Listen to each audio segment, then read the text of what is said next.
And very good evening to all. और मैं ये भी आशा करती हूँ कि आप सभी भाई बहन स्वस्थ होंगे और आज की प्रोडक्ट ट्रेनिंग के लिए भी तैयार होंगे। दोस्तों, हर कोई चाहता है कि मैं स्वस्थ रहूं, मैं खुश रहूं, मैं हेल्दी दिखूं। और इसके लिए वो अक्सर ढेरों प्रयास करते हैं। तो अमूल्य हर्ब्स की तरफ से भी ये छोटा सा प्रयास है। अभी आपके स्वास्थ्य को ध्यान में रखते हुए हमने अपनी जो क्लासिकल रेंज है, नई क्लासिकल रेंज को इंट्रोड्यूस किया है। उनमें से कई प्रोडक्ट्स ऐसे हैं जिसका मैं आपको लास्ट कुछ हफ्तों से लगातार ट्रेनिंग प्रोवाइड कर रही हूं। और आज मैं जिस टॉपिक पे, जिस विषय पे बात करूंगी, वो होगा हमारा आरोग्य वर्धनी वटी। क्या बेनिफिट्स हैं, क्या कॉम्पोजिशन है और हमारे स्वास्थ्य को कैसे वो प्रभावित कर सकती है। तो आइए एक पीपीटी के माध्यम से इस चीज को हम डिस्कस करते हैं। तो देखिए, आरोग्य वर्धनी वटी। और मैं ये भी उम्मीद करती हूँ कि आप सभी पेन कॉपी लेके जरूर बैठे होंगे। जी, जैसे कि मैंने आपको अपनी स्लाइड पे आरोग्य वर्धनी वटी के बारे में दिखाया है, लेकिन कंटेंट्स पे जाने से पहले मैं आपको कुछ चीजें बहुत इंपॉर्टेंट है उनके बारे में बताना चाहूंगी। जैसे हम कहते हैं आरोग्य वर्धनी वटी। आरोग्य मीन्स गुड हेल्थ, यानी अच्छा स्वास्थ्य। वर्धनी मीन्स टू इंप्रूव, यानी टू मैनिपुलेट, जो चीजों को बढ़ा के दे, यानी हमारे स्वास्थ्य को बढ़ावा दे। एक ऐसी आयुर्वेदिक प्रिपरेशन है जो हमारी ओवरऑल हेल्थ पे फोकस करती है। अगर हम यूं कहें कि इसको सर्व रोग प्रशमनी भी कहे, यानी हमारी सभी रोगों को शांत करने में हेल्प करेगी, तो मैं गलत नहीं हूं। एक ऐसी आयुर्वेदिक दवा है, एक ऐसी इसमें आयुर्वेदिक प्रॉपर्टी है जो तीनों दोषों को, वात पित्त कफ, जैसे मैं बार बार अपनी ट्रेनिंग्स में कहती हूँ कि हमारे जो शरीर है उसको धारण करने वाले हमारे वात पित्त कफ तीन दोष हैं। इनको दोष इसलिए कहा जाता है क्योंकि ये अप एंड डाउन होते रहते हैं। इन तीनों को बैलेंस लाना ही हेल्थ है। और इन तीनों का जो इम्बैलेंस है, जो हमारी जीवन शैली, हमारे खान पान, उसकी वजह से जो बिगड़ जाता है, तो ये दोषों का कारण बनते हैं, यानी हमारी हेल्थ इश्यूज का कारण बनते हैं। तो अगर हम यूं कहें कि आरोग्य वर्धनी वटी है जो, वो हमारी सभी जितने भी हेल्थ कंडीशंस हैं उनको डिट्योरेट, उनको बिगड़ने से बचा सकती है। अगर हमारी हेल्थ अच्छी है तो हमारी हेल्थ को प्रिजर्व करने में भी हेल्प कर सकती है, क्योंकि इसके बहुत महत्वपूर्ण घटक हैं और कई इंपॉर्टेंट इसकी प्रॉपर्टीज हैं। ये आपके पाचन संस्थान से लेके आपके बॉडी वेट, आपकी जितने भी चय उपचय की क्रियाएं, आपकी मेटाबॉलिज्म है, या शरीर से गंदगी को निकालना है जिसे हम डिटॉक्सिफिकेशन कहते हैं, उसमें भी हेल्पफुल है। तो सबसे पहले मैं आपको इसके इंग्रेडिएंट्स के ऊपर फोकस करना चाहूंगी। जैसे कि मैंने आपको स्लाइड पर दिखाया है, और हमारे, जैसे मैंने अपने हाथ में भी लिया है, अगर आपके पास अवेलेबल है तो आप उसको गो थ्रू भी कर सकते हैं। इनके पीछे जितने भी घटक लिखे गए हैं, ये की इंग्रेडिएंट्स हैं। उनमें शुद्ध पारा है, पारा जिसे हम मरकरी कहते हैं, और जिसे हमें यह भी सुना है कि शरीर के लिए घातक होता है। लेकिन इसकी जो प्रॉपर्टीज हैं, शोधन से, मारन से, यानी कुछ आयुर्वेदिक प्रोसीजर्स के द्वारा इसके जो हेल्थ बेनिफिट्स है उनको ट्रैप किया जाता है। शुद्ध गंधक है, शुद्ध शिलाजीत है, शुद्ध गुग्गुल है। अभी चारों घटकों के आगे आपको शुद्ध वर्ड लिखा हुआ आया है। क्यों? क्योंकि ये हमें नेचर से ऐसे ही प्राप्त होते हैं। अगर हमें इसको अपने हेल्थ बेनिफिट के लिए यूज में लाना है तो इसके कुछ स्टेप्स हैं, उनकी जो इम्प्योरिटीज है उनको हटाना है, ताकि वो मैक्सिमम हमें हेल्थ बेनिफिट दे पाए। शुद्ध पारा के अपने कैरेक्टरिस्टिक फीचर्स हैं, गंधक के अलग है, शिलाजीत के अलग है, और गुग्गुल के अलग है। इसमें अभ्रक भस्म भी है, लौ भस्मी है, नीम और चित्रक मूल है। तो आइए इनके बेनिफिट क्या है उनके बारे में हम सुनते हैं। सबसे पहले, यह आरोग्य वर्धनी वटी, जैसा कि नाम बता रहा है, यह हमारे इनडाइजेशन में भी हेल्प करती है। यानी आपने देखा होगा, कुछ लोग कहते हैं कि मैं थोड़ा सा भी खाता हूं, मेरे पेट में मुझे यूं लगता है जैसे बहुत ज्यादा मैंने खा लिया हो। एक फीलिंग रहती है मुझे फुलनेस की, मुझे डकार भी आना शुरू हो जाता है, कभी कभी मेरे पेट में भी दर्द होना शुरू हो जाता है। तो ये नतीजा के किस कारण हो रही है? ये नतीजा है आपके पेट में स्थित जो जठराग्नि है उसका अग्नि मांद्य होना, यानी उसका वैल्यू से कम होना। अब मैं अपनी कई प्रोडक्ट ट्रेनिंग सेशंस में आपको ये भी बताती हूँ कि हमारा जो गट है, जो हमारी जठराग्नि है, वो हमारे एक हवन कुंड की तरह है। अगर हवन कुंड में अग्नि प्रज्वलित न हो तो उसमें जो डाली हुई सामग्री है वो भी व्यर्थ है, वो ज्यों की त्यों पड़ी रहती है। तो इस केस में भी हमारे जो पेट की अग्नि है वो प्रदीप्त नहीं हुई। जब तक प्रदीप्त नहीं होगी और हम ऊपर से खाना खाएंगे या हम कुछ भी खाएंगे तो वो डाइजेस्ट नहीं होगा, वो ज्यों का तो पड़ा रहेगा और वो आगे बढ़ाएगा आम, यानी एक टॉक्सिक रिमेन्स जो बॉडी में बन जाते हैं आपके इम्प्रॉपर डाइजेशन से। ये नतीजा है उस मंद अग्नि का। तो वो खाना हमारे पेट में यूं का तो पड़ा रहेगा और वो इनडाइजेशन का कारण बनता है। तो अगर आप या आपके आसपास कोई भी व्यक्ति इनडाइजेशन का शिकार है तो आप उसकी इनडाइजेस्टिव जो प्रॉब्लम है यानी डाइजेस्टिव इश्यूज है वो उसमें हेल्प कर सकता है। उसके पेट में जो अफारा, जो ब्लॉटिंग है, जो लगता है कि मैंने बहुत खा लिया या दर्द रहता है खाने के बाद, तो उस केस में भी आप आरोग्यवर्धनी वटी दे सकते हैं, क्योंकि इसका दीपन का कैरेक्टर है, इसका पाचन का कैरेक्टर है। दीपन यानी एपिटाइजर, पाचन यानी ये डाइजेस्टिव प्रॉपर्टी, जिस डाइजेस्ट करने में जो हेल्प करेगा, ये इसकी पाचन कैरेक्टरिस्टिक फीचर है। तो आपके आसपास जो भी व्यक्ति इससे प्रभावित है वो इसका सेवन कर सकता है। और मैं यह भी कहूंगी कि आजकल मेजॉरिटी ऑफ पॉपुलेशन, चाहे वो यंग है चाहे वो ओल्ड है, इस प्रॉब्लम से इफेक्टेड है, क्योंकि हमारा जो लाइफस्टाइल है वो सिडेंट्री हो चुका है, हमारे ईटिंग पैटर्न है बहुत ज्यादा बिगड़ चुके हैं। तो आप सभी ले सकते हैं। दूसरा, इसका जो बहुत इंपॉर्टेंट जो बेनिफिट है वो है एनोरेक्सिया, यानी भूख नहीं लगना। अब लॉस ऑफ एपिटाइट भी कहते हैं, एनोरेक्सिया भी कहते हैं, और हिंदी में अगर कहें तो जैसे हम कहते हैं अरुचि, अरुचि यानी खाने को मन नहीं करता। ये इसलिए नहीं करता क्योंकि हमारी बॉडी में तीनों दोष इम्बैलेंस हो चुके हैं।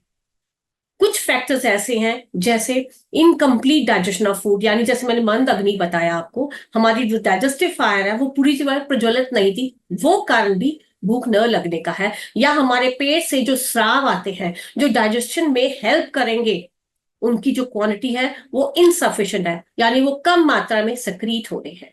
तो लॉन्ग टर्म में देखा जाए तो ये भूख की कमी यानी लॉस ऑफ एपिटाइट की तरफ इशारा करते हैं। वंस अ वाइल तो ये सिम्टम हो सकते हैं, लेकिन अगर हम बार बार इन सिम्टम्स को इग्नोर करेंगे तो ये अरुचि की तरफ ले जाते हैं। और अगर किसी को ऐसी प्रॉब्लम से इफेक्टेड है तो वो भी आरोग्यवर्धनी वटी का सेवन कर सकते हैं, क्योंकि आरोग्यवर्धनी वटी में तीनों दोषों को बैलेंस करने की क्षमता है। ये अपने एपिटाइजर और डाइजेस्टिव पावर से आपके डाइजेस्टिव सिस्टम को एक्टिवेट करेगा। ये एक नेचुरल डाइजेस्टिव है जो एपिटाइजर के साथ साथ आपकी डाइजेशन ऑफ फूड में, आपकी एपिटाइट में इंप्रूव करेगा, ताकि व्यक्ति ढंग से प्रॉपरली खा पाए और आप खाए हुए आहार का भी बेनिफिट ले पाए। तो सबसे बड़ा बेनिफिट इंडाइजेशन में। दूसरा एनोरेक्सिया है जिसको भूख नहीं लगता। और तीसरा, जिसे हम अक्सर छुपाते हैं, कईयों को होती है लेकिन खुल के बात नहीं करते, वो है कॉन्स्टिपेशन, यानी एक कंडीशन ऐसा जब व्यक्ति को इनफ्रीक्वेंट बोवल मूवमेंट्स होती है, या जब वो स्टूल पास करने जाता है तो उसको मुश्किल होती है, उसको डिफिकल्टी होती है, या ये भी कह सकते हैं कि मैं अक्सर टॉयलेट जाता हूं लेकिन मुझे सेटिस्फैक्शन नहीं होता। तो इसका मतलब वो व्यक्ति कॉन्स्टिपेशन का शिकार है। और ये कॉन्स्टिपेशन किस वजह से होती है? वो बढ़े हुए वायु दोष की वजह से होती है। ज्यादातर जंक फूड्स का खाना, यानी वो खाना जिसमें कोई भी पोषक तत्व नहीं होते, जो सिर्फ कैलोरीज बढ़ाने का काम करता है, या जो लोग अत्यधिक मात्रा में कॉफी या चाय का सेवन करते हैं, या जो लोग देर रात तक काम करते हैं, बहुत देर के बाद सोते हैं, या जिनका स्ट्रेस लेवल बहुत हाई है, या वो डिप्रेशन का शिकार है, ये वो फैक्टर्स हैं जो आपके बॉडी में जो वायु दोष है उसको और बढ़ाने का काम करते हैं। हमारे शरीर में एक लार्ज इंटेस्टाइन होती है और एक स्मॉल इंटेस्टाइन होती है। वो वायु दोष जब बड़ी आंत में चली जाती है तो वो कॉन्स्टिपेशन का कारण बनती है। तो अगर किसी भी व्यक्ति को कॉन्स्टिपेशन है तो आप आरोग्यवर्धनी वटी को भी दे सकते हैं, क्योंकि वो बात को बैलेंस करेगी और इसकी जो खास प्रॉपर्टी है वो है लेग्जेटिव, यानी रेचन जो कैरेक्टर है वो आपके जो पैखाना जो बहुत डिफिकल्टी से आता है, या इनफ्रीक्वेंट बोवल मूवमेंट्स है जो आपकी, उसको स्टेबलाइज करने में डेफिनेट रोल प्ले करेगी। तो आपकी इनडाइजेशन में, आपके एनोरेक्सिया में, आपकी कॉन्स्टिपेशन में ये महत्वपूर्ण रोल प्ले करती है। अब एक बहुत इंपॉर्टेंट और कैरेक्टरिस्टिक फीचर है जिसे हम सब बड़े ध्यानपूर्वक सुनते हैं, वो है मोटापा।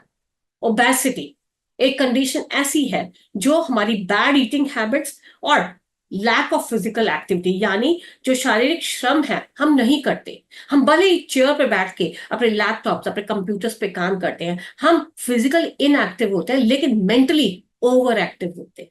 तो इससे क्या होता है, एक कंडीशन लीड होती है जिसे कहते हैं आमा, यानी वो टॉक्सिक रिमेन्स जो इम्प्रॉपर डाइजेशन की वजह से हमारे बॉडी में बैठ गए। यानी अग्नि प्रज्वलित नहीं थी, वो खाना खाया, वो आमा का रूप धारण करके हमारी बॉडी में बैठा हुआ है। अब आपकी रक्त वाहिनियां वही अवशोषित करेंगी जो उनको मिलेगा। अब उनको मिल रहा है वो अनडाइजेस्टेड मैटर, तो उसको लेके वो अलग अलग ऑर्गन्स पे जाएंगे, और जहां जाएंगे वहां पे ये फैट की डिपोजिशन का कारण बनेंगे। फैट यानी वसा, जिसको हम कहते हैं चर्बी। तो आपके बॉडी में जो मेद धातु है उसकी इम्बैलेंस होने से मोटापा बढ़ना शुरू हो जाता है। तो अगर आपको ऐसा है, आपकी गट हेल्थ ठीक नहीं है, आपको अरुचि रहती है, इंडाइजेशन की प्रॉब्लम रहती है, तो वो आपके बढ़े हुए वजन का कारण भी बन सकता है। तो आप, अगर ऐसा है सिचुएशन कि आपको लंबे समय से ये गैस्ट्रिक इश्यूज थे जिसकी वजह से आपका वेट है वो भी बढ़ना शुरू हो गया है, तो उसको भी कम करने के लिए, आपकी गैस्ट्रिक इश्यूज को रिड्यूस करने के लिए आप आरोग्यवर्धनी बटिका सेवन भी कर सकते हैं। तो ये आपकी बॉडी में से जो वेस्ट प्रोडक्ट्स है, जो वो अनवांटेड मटेरियल था, जो आमा था, जो बीमारियों का कारण बन रहा है, उसको शरीर से निकालने का काम भी करेगा। यानी ये शोधन, यानी इसका जो नेचर है वो डिटॉक्सिफायर का है, यानी उन कारणों को रिमूव करना जो आगे जाके हमारे हेल्थ इश्यूज को न्योता देंगे। तो आपकी अगर डाइजेस्टिव इश्यूज की वजह से आपको ओबेसिटी है तो उसको भी ये मैनेज करने में हेल्प करता है। अब एक और इंपॉर्टेंट इशू है जिसे सभी लोग तो नहीं लेकिन कुछ लोग प्रभावित होते हैं, वो है आईबीएस, यानी इरिटेबल बोवल सिंड्रोम, जिसे हम हिंदी में गृहिणी भी कहते हैं। गृहिणी क्या है? गृहिणी यानी, जैसे आपने सुना होगा, कुछ लोग ऐसे होंगे ज्यादा यंग पॉपुलेशंस में कि वो खाना खाते हैं और तुरंत टॉयलेट की तरफ भागते हैं। और कभी कि ऐसा भी होता है कि लूज वाटरी स्टूल्स भी हो सकते हैं, या जो खाया वो सब पास आउट हो जाता है। तो इसमें डायरिया भी हो सकता है, इनडाइजेशन भी हो सकता है, स्ट्रेस और इमोशनल प्रॉब्लम्स भी एसोसिएटेड रहती है। और ये भी कारण है बढ़े हुए आम का। आम यानी अनडाइजेस्टेड मैटर का। ये आम एक्सेस ऑफ एक्यूमुलेशन कर देता है आपके पैखाने में, वो म्यूकस का रूप धारण कर लेता है, जिसकी वजह से आप जब भी खाते हैं आपको स्टूल्स पास आउट करना एक मजबूरी बन जाती है। तो फ्रीक्वेंट मोशंस जो आपको मील्स के बाद हो रहे हैं, या जहां पे आपके स्टूल की कंसिस्टेंसी यानी आपके पैखाने की कंसिस्टेंसी हमेशा लूज नहीं रहेगी, कभी कभी हार्ड भी होगी, लेकिन उसमें म्यूकस होगा। म्यूकस यानी श्लेष्मा भी हो सकती है। तो ये कहना कि आईबीएस में हमेशा लूज स्टूल्स आते हैं यानी पैखाना सॉफ्ट आता है, ये गलत है। तो खाने के बाद आपका पैखाना हार्ड भी हो सकता है लेकिन उसके साथ श्लेष्मा होगी यानी म्यूकस होगा, और आपका पैखाना लूज भी हो सकता है। तो अगर आपको है, ऐसा है, या आपके आसपास कोई भी व्यक्ति इस चीज से प्रभावित है जो ज्यादातर अल्ट्रासाउंड से क्लियर हो जाता है, तो उन लोगों को भी आप एक आरोग्यवर्धनी वटी दे सकते हैं जो म्यूकस को कंट्रोल करेगी। उनकी जो अर्ज है, बार बार फ्रीक्वेंसी है जो स्टूल को पास करने में, वो भी रिड्यूस होगी। ये एपिटाइजर का काम भी करेगा और डाइजेशन का काम में भी हेल्प करेगा। तो आप इसको आईबीएस में भी दे सकते हैं। अब एक और है इसका कैरेक्टरिस्टिक फीचर, ये है अनीमिया यानी खून की कमी। अब हम देखते हैं कि बहुत अच्छा खाना खाते हैं लेकिन हम उसका बेनिफिट नहीं ले पाते। अगर हमें इंडाइजेशन है, अगर हमें कॉन्स्टिपेशन है, या अगर हमें आईबीएस है, तो आप चाहे दुनिया का बेस्ट खाना क्यों ना खा लें, आपको इफेक्ट नहीं मिलेगा, क्योंकि आपकी आंतें वही अवशोषित करेंगी जो उनको मिल रहा है। आप भले ही न्यूट्रिशनल फूड खा रहे हो, सभी पौष्टिक तत्व भरपूर मात्रा में ले रहे हो, लेकिन फिर भी आपको मल्टीविटामिन खाने की जरूरत पड़ सकती है। क्यों? क्योंकि आपकी गट हेल्थ स्ट्रांग नहीं है। तो ये ऐसी कंडीशन है जो आपकी जो खाना खाया उसे बेनिफिट नहीं ले पा रहे, उससे कंडीशन अपीयर होती है जिसे कहते हैं अनीमिया यानी खून की कमी। जब हमारे आरबीसीज यानी हमारे जो लाल कण है, उनकी जो ऑक्सीजन कैरिंग कैपेसिटी है वो रिड्यूस हो जाती है। अगर आयुर्वेद में कहें तो इसे पांडु रोग भी कहते हैं, जो तीनों दोषों की इम्बैलेंस होती है, लेकिन ज्यादा डोमिनेंसी इम्बैलेंस की पित्त दोष की होती है। तो ये कई रीजंस है, माल न्यूट्रिशन की वजह से भी, यानी कुपोषण का शिकार भी हो सकते हैं, या हमारी रॉन्ग और पुअर ईटिंग हैबिट्स भी हो सकती हैं, यानी ज्यादातर जंक फूड खाना, बाहर से खाना, घर का खाना बिल्कुल अवॉइड करना, या भूख नहीं लगी फिर भी ऊपर से खाना, या खून की कमी और रीजन से भी हो सकता है। तो अगर किसी का भी आपको लगे कि व्यक्ति में खून की कमी है या कोई रिपोर्ट लाता है, तो आप उसको आरोग्यवर्धी वटी भी दे सकते हैं, क्योंकि ये आपकी जो अनीमिक कंडीशंस है उसको मैनेज करने में हेल्प जरूर करेगा। ये आपकी डाइजेस्टिव पावर उसको बढ़ाएगा, ताकि आप जो भी खा रहे हो उसका आप मैक्सिमम बेनिफिट ले पाए। तो जो भी, अगर आप पेशेंट है, अनीमिया है, अक्सर खून की कमी रहती है, तो सबसे पहले हम फोकस करेंगे उसके डाइजेशन पे, फिर उसको आरोग्यवर्धनी वटी देंगे, तो उससे डेफिनेटली इस चीज से लाभ मिलेगा। तो अनीमिया के केसेस में भी आप उसको दे सकते हैं। अब एक इंपॉर्टेंट और है जिसे हम कहते हैं स्किन इश्यूज। स्किन इश्यूज यानी जैसे यंग पॉपुलेशन है तो हमें पिंपल्स, एक्नेस ये शुरू हो जाते हैं, और आयुर्वेद का मानना है ये इसलिए होते हैं क्योंकि हमारी बॉडी में सीबम यानी एक स्राव होता है जो हमारे स्किन के नीचे है, फॉलिकल्स है, वो सेक्रीट करते हैं, वो ज्यादा मात्रा में सेक्रीट करना शुरू हो जाते हैं। वो मटेरियल हमारे जो रोम छिद्र होते हैं उनको ब्लॉक कर देता है। इससे क्या होता है, ब्लैक हेड्स या व्हाइट हेड्स अपीयर हो जाते हैं। तो ये बड़ा हुआ पित्त हमारे शरीर पे स्किन इश्यूज का कारण बन सकता है, और इसके साथ साथ क्या होता है कि बम्स के साथ साथ कभी कभी मवाद भी भर जाता है। तो आरोग्यवर्धनी वटी एक मोस्ट इफेक्टिव आयुर्वेदिक प्रिपरेशन है जो आपके पिंपल्स या एकने यानी पित्त और कफ को बैलेंस करने में हेल्प करेगा, क्योंकि इसका जो कैरेक्टरिस्टिक फीचर है वो है स्त्रोत हरण, यानी एंटी इंफ्लेमेटरी जो प्रॉपर्टी है वो आपके स्किन इश्यूज को बैलेंस करने में हेल्प करेगी, और शरीर में जो टॉक्सिन्स हैं उनको रिमूव करने का काम करेगी। यानी स्किन के नीचे जो टॉक्सिन जमा हो गए जिनकी वजह से रक्त का सर्कुलेशन प्रॉपर नहीं हो पा रहा, सेल्स को प्रॉपर सर्कुलेशन नहीं मिल रहा, उसको रिमूव करने में भी हेल्प कर सकता है। तो स्किन इश्यूज में भी आरोग्यवर्धनी उतनी ही महत्वपूर्ण रोल प्ले करती है। अब एक, जैसे हम कहते हैं कि बुखार आ रहा था, लंबे समय से मुझे बुखार आ रहा था, मैं दवाई खाता हूं, ठीक हो जाता हूं, लेकिन फिर मुझे आ जाता है। तो क्यों आता है? इसे कहते हैं हम क्रॉनिक फीवर, यानी एक ऐसा बुखार जो कई समय से आ रहा है, मुझे कम से कम 10-14 दिनों से पहले आ रहा है। ये हो सकता है माइल्ड इन्फेक्शन की वजह से हो, या कोई और हेल्थ कंडीशन की वजह से भी हो सकता है। तो आयुर्वेद मानता है कि ये क्रॉनिक फीवर का होना, यानी जो फीवर बार बार हो रहा है, उसके दो कारण बताए हैं कि या तो हमारे शरीर में आम है, जैसे मैंने बताया कि टॉक्सिक रिमेन, जो हमारी डाइजेस्टिव पावर है वीक होने से, और सेकंड कारण बताया है कि बाहर से कोई भी फॉरेन पार्टिकल जब हमारी बॉडी पे अटैक करता हो, यानी इन्फेक्शन। तो आरोग्यवर्धनी वटी आपका जो बड़ा फीवर है उसको भी मैनेज करने में हेल्प करेगा, क्योंकि इसकी एंटी पायरेटिक प्रॉपर्टीज है, यानी ज्वर घन है, इसकी दीपन और डाइजेस्टिव प्रॉपर्टीज है, वो आपकी डाइजेस्टिव पावर को जो इंप्रूव करेंगी, आपको जो खाया हुआ आहार है उसका बेनिफिट लेने में हेल्प करेंगी, तो आपका जो आम है वो भी डाइजेस्ट हो जाएगा। तो अगर क्रॉनिक फीवर्स हैं उसमें भी आप आरोग्यवर्धनी वटी दूसरी मेडिकेशन के साथ दे सकते हैं। अब अगर किसी को हार्ट की एलिमेंट है उसमें भी ये रोल प्ले करती है, पर इसका मतलब ये नहीं है कि जिसको हार्ट इशू है आप सिर्फ आरोग्यवर्धनी वटी देंगे, नहीं। अगर उसकी कोई हार्ट की इश्यूज है, वो ऑलरेडी मेडिकेशन के चल रहा है, तो आप आरोग्यवर्धनी वटी ऐड करेंगे, जो आपकी अदर मेडिकेशंस की जो एफिकेसी है उसको इंप्रूव करने में हेल्प करेगा, यानी जो प्रभाव आना चाहिए था वो जल्दी आएगा। अब आरोग्यवर्धनी क्या है, एक पोटेंट कार्डियक रेमेडी के रूप में भी लोग यूज करते हैं, क्योंकि ये हमारी जो हार्ट की मसल्स है ना, हार्ट जैसे हम मांस पे कार्डियक मसल्स कहते हैं, ये उनमें जो प्रोटीन होता है उनको रेगुलेट करने में हेल्प करता है। ये सार्कोप्लाज्मिक रेटिकुलम के फंक्शंस को मैनेज करता है, और जो घबराहट होती है, जो हार्ट की, जैसे थोड़ी सी आवाज सुनी बाहर कोई लड़ रहा है, तो हमारे जो हार्ट की जो हम कहते हैं ना मेरी धड़कन बढ़ जाती है, तो ये एरिथ्रीमियास कहते हैं। तो उन एरिथ्रीमियास कंडीशंस को भी मिनिमाइज करने में आपकी हेल्प कर सकता है। ये आपके हार्ट रिदम्स को भी रेगुलेट करने में हेल्प कर सकता है, और आपकी जो रिस्क है हार्ट ब्लॉकेज के, ब्लड क्लॉट्स के, हार्ट अटैक्स के, या इश्चुमिक कार्डियोमायोपैथी के, या मीटर रिगुजिटेशन, यानी हार्ट से रिलेटेड कई ऐसे इश्यूज हैं, उसमें आपकी सपोर्टिव रोल प्ले कर सकता है। अगर आपका बीपी है, आप दवाई ले रहे हैं, तब भी आप इसको ले सकते हैं साथ में, और क्योंकि ये आपके ब्लड प्रेशर को लेवल लाने में हेल्प करेगा।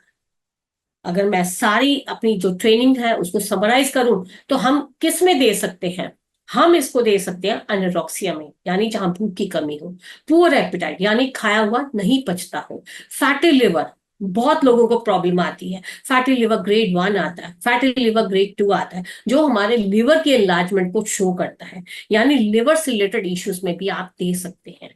टाइफाइड है, लंबे समय से था, इग्नोर किया गया, जिसे आगे जॉन्डिस का रूप धारण कर लिया, उस केसेस में भी आप आरोग्यवर्धिनी वटी दे सकते हैं।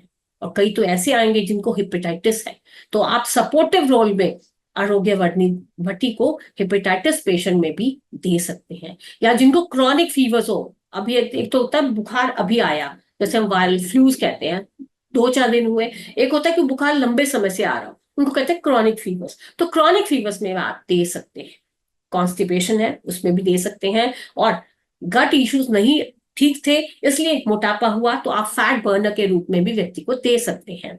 अगर गैस बन रही है, उसमें भी दे सकते हैं। और अगर आपको किडनी का या हार्ट इश्यूज है, उसमें भी सपोर्टिव रोल में आप दे सकते हैं। बाकी अगर मैं कहूं, जैसे मैंने अपने हाथ में उठा रखा है इस प्रोडक्ट को, इसकी डोसेज है 2 से 4 टैबलेट दिन में 2 बार। 2 से 4 टैबलेट दिन में 2 बार गर्म पानी के साथ जरूर लें, या जैसे डॉक्टर बताए। तो कृपा जब भी लेना हो, जब भी किसी व्यक्ति को देना हो, तो इसकी जो स्टैंडर्ड डोज है वो 2 से 4 टैबलेट्स ट्वाइस अ डे खाने के बाद गर्म पानी के साथ जरूर लें। बाकी ये जितनी भी इंफॉर्मेशन है वो यूट्यूब चैनल्स ऑफ